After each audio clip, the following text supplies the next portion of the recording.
নমস্কার। আজকে বানিয়েছিলাম রেশনের চালের ফুলকো ফুলকো গুড় পিঠে।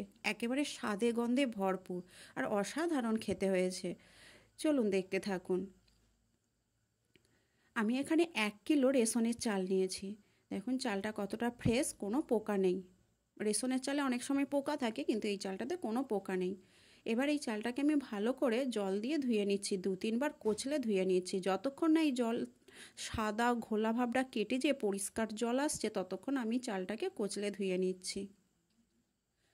আমার ভালো করে চালটা পরিষ্কার করে ধোয়া হয়ে গেছে। এবার এতে আমি পরিমাণ মতো জল দিয়ে 2 ঘন্টার জন্য ভিজিয়ে রেখে দিলাম।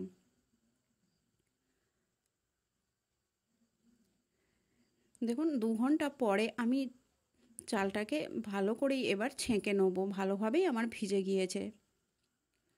একটা ছাঁকনিতে আমি চালটাকে ঢেলে নিচ্ছি। এই চালটা থেকে ভালো করে এই জলটাকে ঝরিয়ে নেব। চালটা কীরকম ভিজেছে আপনারা দেখতেই পারছেন। এর থেকে আর বেশি রাখার দরকার নেই। আর যদি আপনারা এই চালটাকে একেবারেই বাড়তে চান, তাহলে আর একটু ভিজিয়ে রাখবেন। দেখুন চাল থেকে এখনও জল ঝরছে, তাই এখন আমি 5 মিনিটের মধ্যে এইভাবেই রেখে দেবো। চাল আমার বেশি ভেজানো নেই, আর যদি বেশি ভিজে যায় তখন চালটাকে আপনারা হাওয়াতে বা রোদে একটু মিলে রেখে দেবেন, একটু ঝরঝরিয়া করে নেবেন। এবার আমি হামানদিস্তার সাহায্যে চালটাকে গুঁড়ো করে নিচ্ছি। আধ ভাঙা করে নিচ্ছি, কারণ আপনারা চাইলে এই চালটাকে মিক্সচার গ্রাইন্ডারেও গুঁড়ো করে নিতে পারেন বা জল দিয়ে বেটে নিতে পারেন। আমি হামানদিস্তায় দেখুন চালটাকে আধ ভাঙা করে নিয়েছি। এবার এই চালটাকে আমি শিলে বেটে নেবো একটু জল দিয়ে।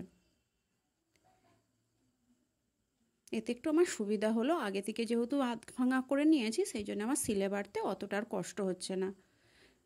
আমি একটু টাইট করেই বেটেছি, অল্প অল্প জল দিয়ে আমি এই চালটাকে বেটে নিচ্ছি।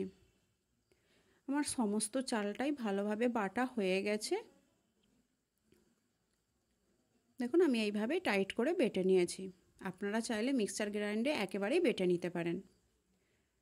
আমার পুরো চাল বাটা হয়ে গেছে। আমি এর জন্য নিয়েছি 400 গ্রাম চিনি। 1 কিলো চাল বাটার জন্য নিয়েছি 400 গ্রাম চিনি, কয়েকটা এলাচ ফ্লেভারের জন্য, আর নিয়েছি মৌরি আর পরিমাণ মতো নুন। এবার আমি অল্প অল্প করে চিনি দিয়ে চাল বাটাটাকে ভালো করে মাখিয়ে নিচ্ছি। আপনারা মিষ্টির পরিমাণ বাড়াতেও পারেন আপনাদের পছন্দ অনুযায়ী। দেখুন এইভাবেই আমি চিনিটাকে মাখিয়ে নিচ্ছি। চাল বাটাটা দেখতে পাচ্ছেন কতটা টাইট রেখেছি, কারণ চিনি নুন দেওয়ার পর এই চাল বাটাটা অনেকটাই পাতলা হয়ে যাবে। এবার আমি দিয়ে দিচ্ছি পরিমাণ মতো নুন। আপনারা কিন্তু নুন আর চিনির পরিমাণটা চেক করে নেবেন। আমি এখানে পরিমাণ মতো নুন দিয়ে আবার ভালো করে চাল বাটাটাকে মাখিয়ে নিচ্ছি।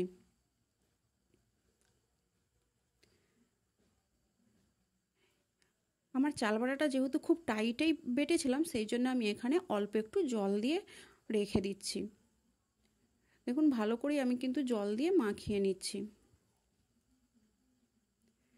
এইভাবেই আমি অনেকক্ষণ ফেটিয়ে নেব। যত এটাকে ভালো করে ফেটাবেন, তত এই চাল বাটাটা সুন্দর হয়ে পিঠেটা ফুলবে। এবার আমি এটাকে 1 ঘন্টার ধরে রেখে দিলাম রেস্টে। 1 ঘন্টা পর চাল বাটাটাকে আবার একটু আমি ভালো করে মাখিয়ে নেব। এবার ওতে আমি দিয়ে দিচ্ছি মৌরি আর এলাচ গুঁড়োটাও এখানে দিয়ে দিচ্ছি আমি।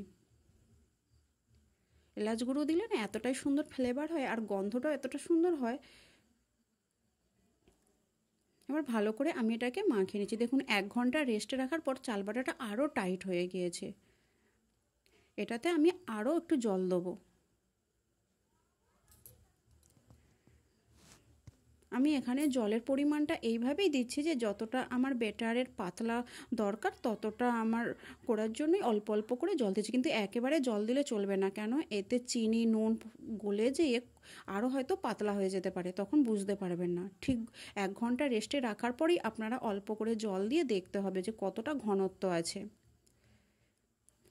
এবার আমি চলে আসলাম উনুনে, এটা করবো বলে উনুনটাকে ধরিয়ে নিচ্ছি। আপনারাও কিন্তু অবশ্যই বাড়িতে একবার এইভাবে ট্রাই করবেন। আর এই পিঠেটা না একটু হাই হিটে করলেই ভালো, মানে উনুনের জালটা একটু বেশি থাকলেই আমার মনে হয় পিঠেটা খুব ভালো হয়।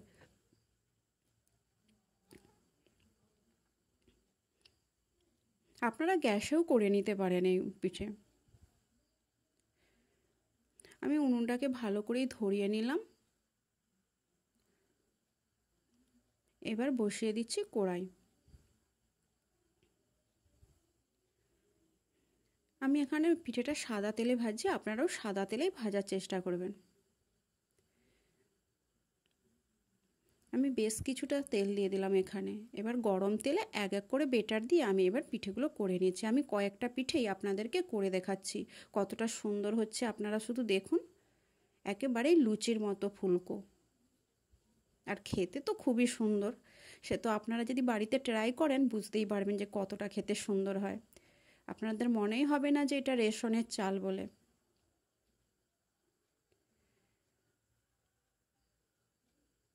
আর রেশনের চালের পিঠেটা এতটাই সুন্দর হয় যে বাড়ির কেনা চাল বা বাড়ির চালগুলোতে অতটাও সুন্দর যেন হয় না। দেখুন আমার পিঠেগুলো কতটা সুন্দর হচ্ছে। প্রত্যেকটা পিঠেই লুচির মতো ফুলে যাচ্ছে দেখুন। আর এর যা সুন্দর গন্ধ ওঠে না, পুরো মানে সারা বাড়ি হয়ে যায়।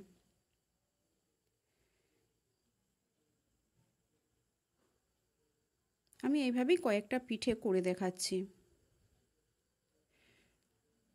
আমি কিন্তু এই সময় উনুনের জাল খুব হাই রেখেছি। যখন দেখবেন যে খুব তাড়াতাড়ি লাল হয়ে যাচ্ছে তখন একটু হালকা করে দেবেন জালটা।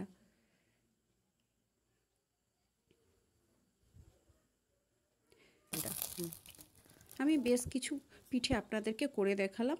এবার আমার পিঠে কিন্তু শেষের দিকে। দেখুন কতটা বেটার আমার মানে পিঠে হয়ে গেছে, আর অল্প বেটার রয়েছে। দেখুন কত পিঠে হয়ে গিয়েছে দেখুন, আর কতটা সুন্দর দেখতে হয়েছে। আপনারা এইভাবে করবেন, প্রত্যেকটা পিঠে লুচির মতো ফুলবে। অবশ্যই কিন্তু বাড়িতে একবার ট্রাই করবেন। ভিডিওটা যদি ভালো লাগে একটু লাইক শেয়ার কমেন্ট করবেন।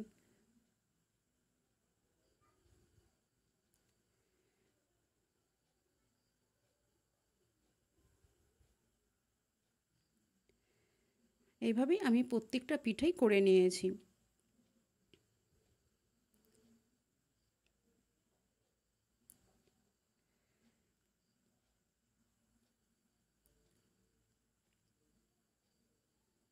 দেখুন বন্ধুরা কত পিঠে হয়েছে, আর কতটা শুধু দেখতে লোভনীয় হয়েছে দেখুন, কিন্তু খেতেও দুর্দান্ত স্বাদের।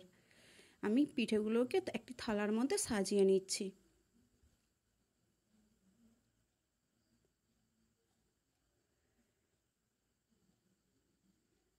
আপনারা কিন্তু অবশ্যই ট্রাই করুন, আর কেমন হলো জানাবেন।